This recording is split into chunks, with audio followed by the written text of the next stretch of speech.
gitabo cyawe harimo iryanjye se, mu gitabo cy'ubwami mbese nanditswemo, mu gitabo cyawe harimo iryanjye se, mu gitabo cy'ubwami mbese nanditswemo.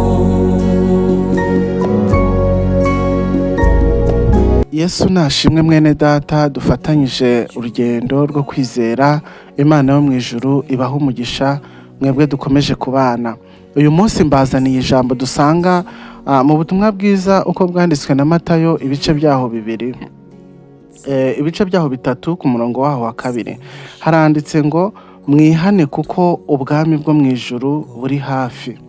Imana yo mu ijuru itugirire neza. Uyu munsi ndashaka ko tuvuga ku ijambo ryitwa kwihana. Imana yo mu ijuru ibane natwe. Mbese birashoboka ko umuntu yakwihana Imana ikamwima imbabazi? Ntago bishoboka. Ni ukuvuga ngo nta muntu n'umwe ushobora kwihana ngo Imana imwime imbabazi, cyangwa se ngo abure imbabazi ku Mana. Abantu benshi ntibagishaka kwihana ngo Imana ibakize ibyaha byabo. Imana yo mu ijuru itugirire neza. Abantu benshi muri iyi minsi bihugiyeho ijambo kwihana, ntago bakiriha agaciro, ntago bakiritekerezaho. Imana yo mu ijuru itugirire neza. Abantu benshi muri iyi minsi bari gukora ibyo bishakiye, ariko ijambo ryitwa kwihana ntibariha agaciro, ntibariciye akarongo. Uyu munsi wa none ndashaka ko mwene data turi kumwe unkurikiye tubana muri iri jambo kugira ngo nawe ubashe guha agaciro ijambo ryitwa kwihana, cyangwa se ubwire na bagenzi bawe ijambo ryitwa kwihana. Uyu munsi wa none Imana irashaka ko uricaho akarongo. Mbese nakubaza ngo ni izihe nyigisho zikuryoheye uyu munsi wa none? Uri gukururwa n'iki? Uyu munsi uryohewe n'ayahe makuru? Imana irakubwira ngo garuka, wihane, uhinduke icyaremwe gishya, ubane n'Imana neza. Imana yo mu ijuru itugirire neza. Ijambo riratubwiye ngo muri Matayo 3:2 ngo nimwihane kuko ubwami bwo mu ijuru buri hafi. Watekereza kuri iryo jambo ukaryibazaho, mbese kubera iki uyu munsi wa none iryo jambo ritubwiye gutyo? Ritubwiye ngo nimwihane kuko ubwami bwo mu ijuru buri hafi. Wakwibaza impamvu iryo jambo ritubwiye gutyo. Imana yo mu ijuru itugirire neza. Ni ukuvuga ngo abantu benshi bari kwirengagiza gusenga, biringiye ubwenge bw'isi. Imana yo mu ijuru itugirire neza.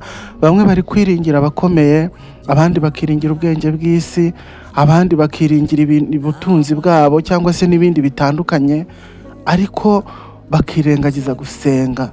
Ni ukuvuga ngo udasenze nta nubwo wakwihana ngo bikunde.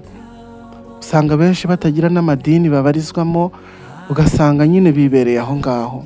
Ariko uyu munsi wa none Imana iri gushaka ko wihana ukagaruka, ugasaba Imana imbabazi, ugahinduka icyaremwe gishya.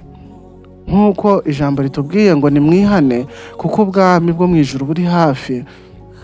Ukwiriye kubitekerezaho, ukabyibazaho, ukaba umwe mu bakwiriye kwihana. Imana yo mu ijuru kandi yakugirira neza.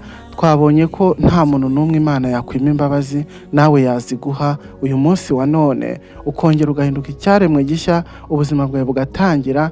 Ni ukuvuga ibyo waba warakoze byose, Imana yo mu ijuru ni Imana itanga imbabazi umwanya uwo ari wo wose umuntu abashije kwicira bugufi. Imana yo mu ijuru itugirire neza. Ni ukuvuga ngo wa mugabo we, wa mubyeyi we, wa musore we, nawe wa mukobwa we, uyu munsi wa none Imana iragushaka kugira ngo uhinduke icyaremwe gishya. Mwakoze kubana natwe. Ndagira ngo mbasabe mujye mufata iminota mikeya, yaba 5 yaba 10, tubane hano ku munsi. Ku munsi tubane hano. Ni ukuvuga ngo ubyutse mu gitondo ugafungura ikiganiro, ugafata iminota 5 cyangwa se nimugoroba cyangwa se nijoro, ukumva ijambo ry'Imana, Imana yaguha umugisha, tukabana tugafatanya tugasananirana kugira ngo uru rugendo twatangiye tuzarusoza amahoro. Mwene data rero nakwifurizaga imigisha, ukomeze ubane natwe kandi ukomeze ubane n'Imana. Imana yo mu ijuru niguha umugisha. Niwo nkwifurije uyu munsi wa none, amahoro n'imigisha bikomeze kubana. hari umuja w'ijuru uri mu inzu nyinshi, nta kibayo n'abacunguwe, ubwo nogejwe ibyaha mu maraso yawe, nziko wanditse iryanjye mu gitabo cyawe, mu gitabo cyawe, iryanjye ririmo mu gitabo cy'ubwami, nziko nanditswemo mu gitabo cyawe, iryanjye ririmo mu gitabo cy'ubwami, nziko nanditswemo mu gitabo cy'ubwami.